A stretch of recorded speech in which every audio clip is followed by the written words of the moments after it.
मैं Tony Sharma, my YouTube channel लक्ष्य ITI में आप सभी का स्वागत है। आज फिर से ऑर्थोग्राफी प्रोजेक्शन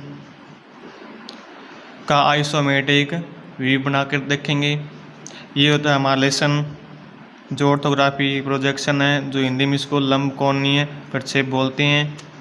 ये हमारे एग्ज़ाम में आता है और ये 20 या 25 नंबर का हमारे एग्ज़ाम में आता है ये क्वेश्चन। तो ये इसके नियम दिए हुए हैं यहाँ पर, ये इसके नियम दिए हुए हैं।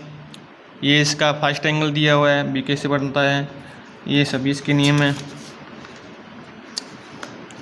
और ये इसका थर्ड एंगल दिया हुआ है यहाँ पर, बी कैसे बनता है।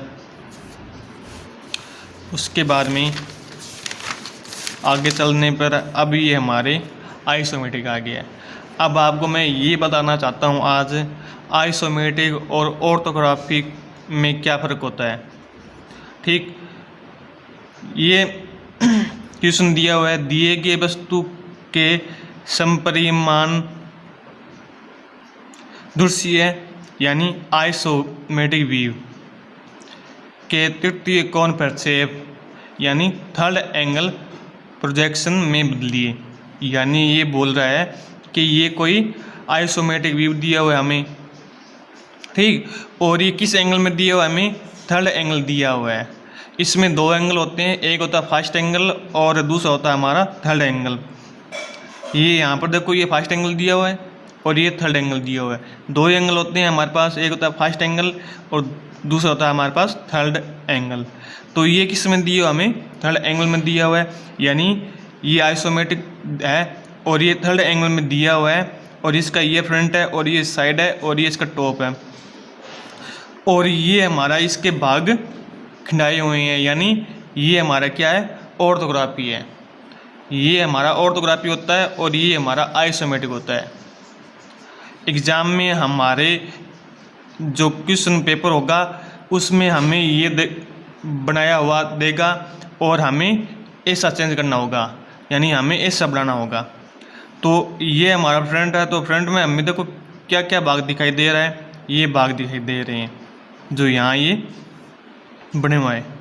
ये हमारा फ्रंट है, यानी इसमें ये उल्टा टी दिखाई दे रहा है ऐसे, तो इसमें देखो ये उल्टा टी बना हुआ है, ठीक। और साइड में देखेंगे तो एक भाग हमें ये दिखेगा और एक भाग हमें ये दिखेगा। तो एक भाग इसका ये दिख रहा है यहाँ पर और दूसरा भाग इसका ये दिख रहा है जो ऑर्थोग्राफी में दिख रहा है। और टॉप से देखेंगे तो एक भाग ये दिखेगा हमें, 2 नंबर ये दिखेगा और 3 नंबर ये दिखेगा। तो इसका पहला भाग इसका ये है, 2 नंबर भाग इसका ये है और 3 नंबर भाग इसका ये है। तो इससे बनता है ऑर्थोग्राफी। आइसोमेट्रिक आता है हमारे क्वेश्चन पेपर में और हमें चेंज करना होता है किसमें, ऑर्थोग्राफी में। ऐसा थर्ड एंगल में चेंज किया हुआ है और ये फर्स्ट एंगल में चेंज किया गया है, यानी ये हमारा आइसोमेट्रिक व्यू है और ये हमारा ऑर्थोग्राफी व्यू है। तो ये होता है भी ऑर्थोग्राफी और आइसोमेट्रिक में फ़र्क। तो ये देखो बहुत सारे अलग अलग तरीके। आज मैं आपको ये आइसोमेट्रिक बनाना सिखाऊंगा, ये कैसे बनता है। ये हमारा ये भाग अलग है इसका, ये हमारा ऑर्थोग्राफी भाग आ गया और ये हमारा आइसोमेट्रिक भाग आ गया है। हम आज आइसोमेट्रिक बनाना सीखेंगे और वो ये, इसके लिए अब हम क्या करेंगे, स्केल लेंगे और एक डी का उपयोग करेंगे।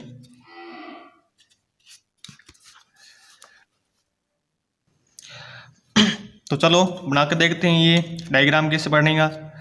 तो यहाँ कोई पॉइंट लगाने के बाद ऐसे फिर हम डी को ऐसे रखेंगे,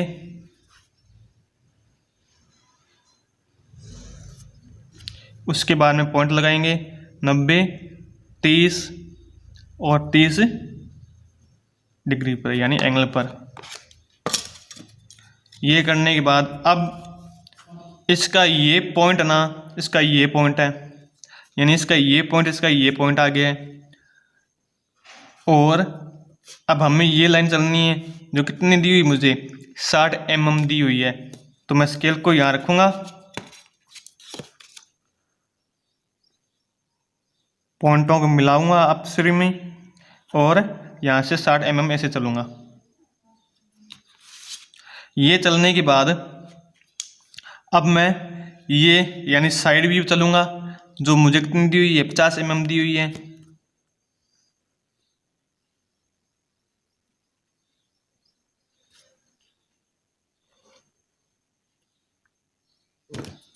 ये चलने के बाद अब मुझे ये लाइन चलनी है, जो कितनी है, 20 mm दी हुई है। कुल कितनी है, 40 mm दी हुई है, मुझे कितनी चलनी है, 20 mm चलनी है। तो स्केल को यहाँ रखूँगा और 20 mm चलूँगा। ये चलने के बाद अब मुझे ये लाइन चलनी है इसकी, जो 90 डिग्री पे चलने वाली है, तो इसलिए मैं डी को यहाँ रखूँगा और 90 पर निशान लगाऊंगा ऐसे,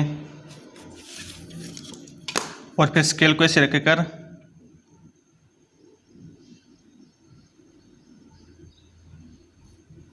चालीस mm चलूँगा, क्योंकि यहाँ 40 mm दिया हुआ मुझे। ये चलने के बाद अब फिर मैं इली साइड ये 40 mm चलूँगा, क्योंकि दोनों क्या है, साइड सेम है, ऊंचाई उनकी सेम है। तो डी को यहाँ रखूँगा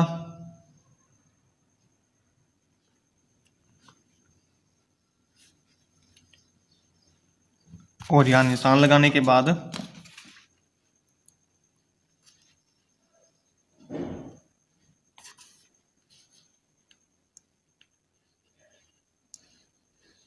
चालीस mm चलूँगा।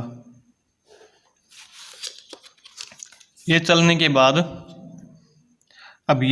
बाद अब मुझे ये लाइन चलनी है इसकी, ये कितनी है मेरे पास, 2 cm यानी 20 mm दी हुई है मुझे।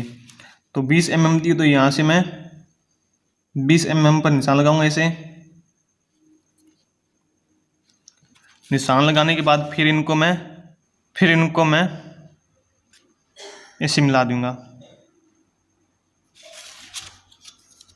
ये करने के बाद अब मुझे ये लाइन चलनी है। अब देखो कुल कितनी है मेरे पास, कुल ये 60 mm दी हुई है और मुझे इसमें से -20 घटाना है, तो मेरे पास कितना बचा, ये 40 mm बचा। तो यहाँ से मैं फिलहाल 20 mm पर निशान लगाता हूँ ऐसे, और यहाँ से मैं 40 mm चलता हूँ। ये चलने के बाद अब मुझे ये लाइन चलनी है, जो खड़ी लाइन है ये कितनी मेरे पास 20 mm है, और मैं डी की सहायता से 20 mm चलूँगा।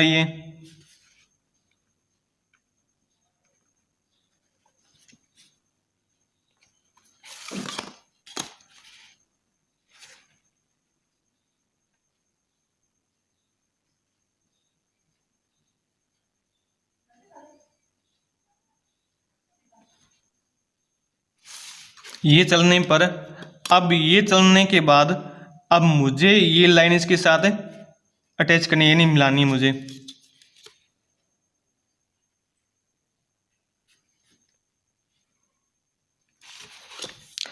ये करने के बाद, ये मिलाने के बाद अब मुझे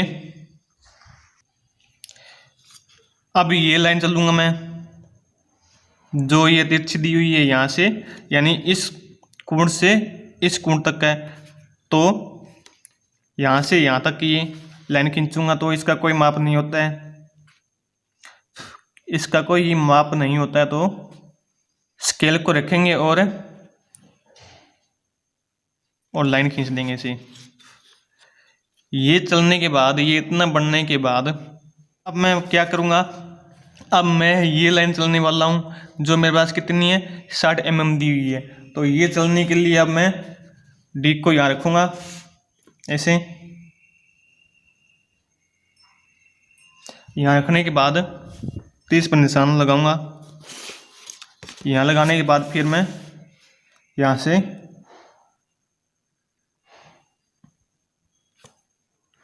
60 mm चलूँगा। ये चलने के बाद अब मैं ये लाइन चलने वाला हूँ। ये लाइन चलने के लिए अब यहाँ कितना दिया हुआ मुझे, यहाँ 15 mm दिया हुआ है, और ये कितना है 20 mm है। 20 और 15 35 और 35 15 50, यानी मेरा कुल कितनी है इसकी लंबाई 50 mm दी हुई है।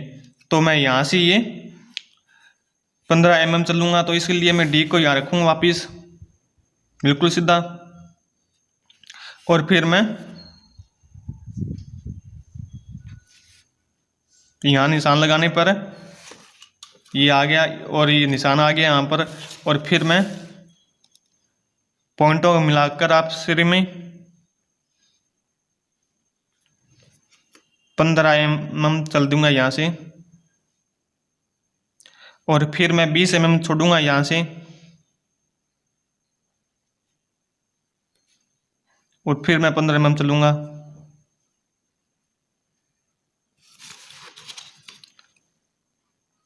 ये इतना चलने के बाद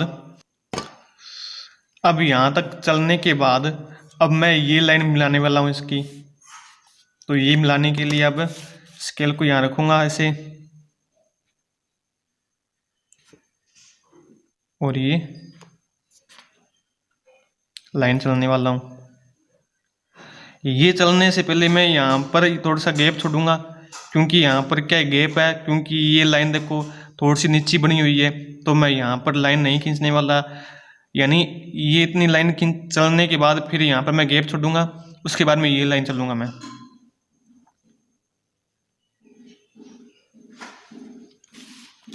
ये इतना चलने के बाद अब मैं डी को यहाँ रखूँगा। डी को यहाँ रखने के बाद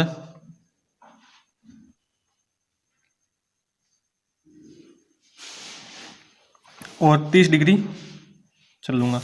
ये चलने के बाद अब मैं स्केल को यहाँ रखूँगा इस पॉइंट पर, और यहाँ रखने के बाद लाइन चलूँगा ऐसे, और फिर डी को वापस यहाँ रखूँगा बिल्कुल सीधा लाइन, और फिर मैं 30 डिग्री चलूँगा यहाँ से। ये चलने के बाद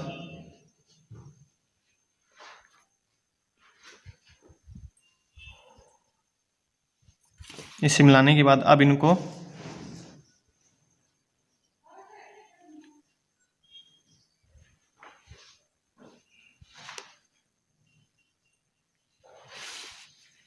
इसे मिला देंगे।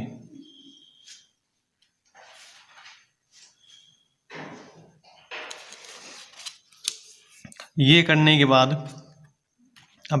बाद अब मुझे इसकी ये लाइन चलनी है। ये लाइन मेरी कितनी है 10 mm यानी 1 cm दी हुई है। तो ये चलने के लिए अब डी को वापस मैं यहाँ रखूँगा ऐसे बिल्कुल सीधा लाइन। यहाँ रखने के बाद 90 डिग्री चलूँगा, और फिर 1 cm यहाँ से चलूँगा।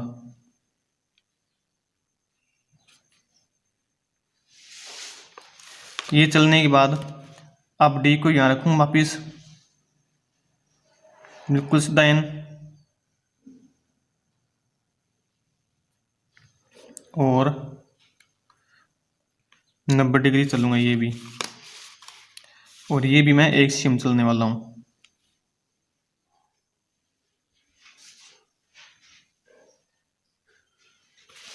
और फिर मैं इनको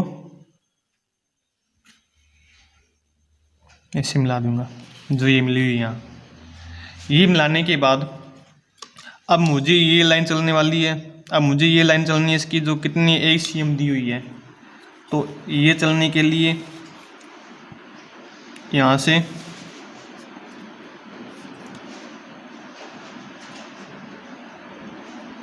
यानी यहाँ वापस रखूँगा स्केल को,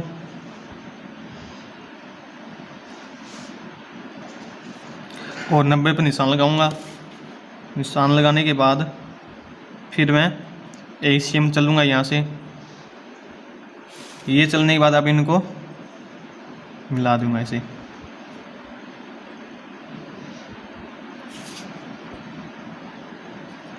ये करने के बाद फिर मैं ये लाइन को इसको अब से मैं मिला दूंगा।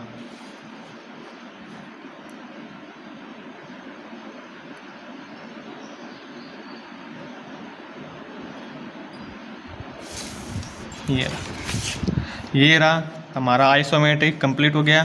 ये हमारा फ्रंट है और ये हमारी साइड है और ये हमारा टॉप व्यू है। तो इसकी डायमेंशन जो दी हुई है आपको वैसे भी इसमें डायमेंशन देनी होगी और फिर जो इसके डायमेंशन है वो किस में आपकी दी हुई, सारी ऑल डायमेंशन mm में दी हुई है। तो ये सभी आपकी mm में दी हुई है। आपका आइसोमेट्रिक इससे बनता है, जो ये बना हुआ है आइसोमेट्रिक से बनाने के बाद फिर आपको ऑर्थोग्राफी बनाना होता है जो इससे बनता है। तो ये आपका आज का आइसोमेट्रिक। आई होप आपको अच्छी लगी हो वीडियो। ओके।